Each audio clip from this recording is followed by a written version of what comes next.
आज की कहानी, आज की बात एक किताब से ली गई है। इस किताब का नाम है इंटरव्यू विद हिस्ट्री। किताब के बारे में, ये किताब 1974 के करीब पब्लिश हुई थी, लेकिन उसके बाद मुख्तलिफ ज़मानों में इसका तर्जुमा हुआ। ये किताब इसने लिखी है और राइटर का नाम है आरियाना फिलॉसफी। ये इनका ताल्लुक इटली से है। इनकी किताब का एक वाक़या है जो आज मैं आपको सुनाना चाहूँगा। तो कहानी कुछ ऐसे है, मुख्तलिफ कहानी है, लेकिन जो आज हम आपको कहानी सुना वो है कर्नल कज़ाफ़ी से मुतालिक। आरियाना जो है वो इंटरव्यू लेने के लिए लिबिया के हुक्मरान कर्नल कज़ाफ़ी से मुलाकात के लिए तराबलस गई।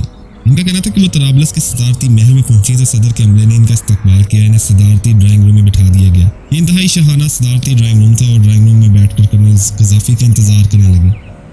थोड़ी देर बाद महल के अंदर घोड़ा चलने की आवाज़ आई। ये हैरान रह गई क्योंकि महल के अंदर घोड़े की आवाज़ हैरान कुन थी।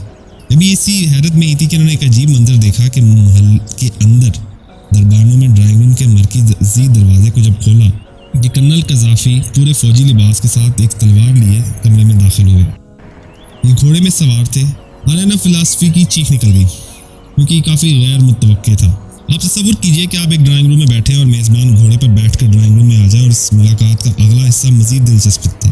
कर्नल कज़ाफ़ी का इसरार था कि वो घोड़े पर बैठकर सवालों का जवाब देंगे।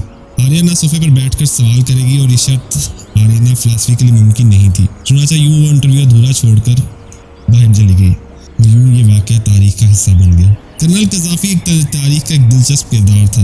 ये खेमे में रहते थे, ऊँटनी का दूध पीते थे और फीमेल गार्ड्स के ज़ेरे साया गुजारते थे। ये मुल्क से बाहर जाते तो खैमा, ऊँटनियाँ और जनाना गार्ड इनके साथ जाते थे। ये 23 दिसंबर 2009 को अक़वाम मुत्तहिदा के जनरल असम्बली के इजलास में खिताब के लिए गए तो इनका खैमा इनके साथ गया।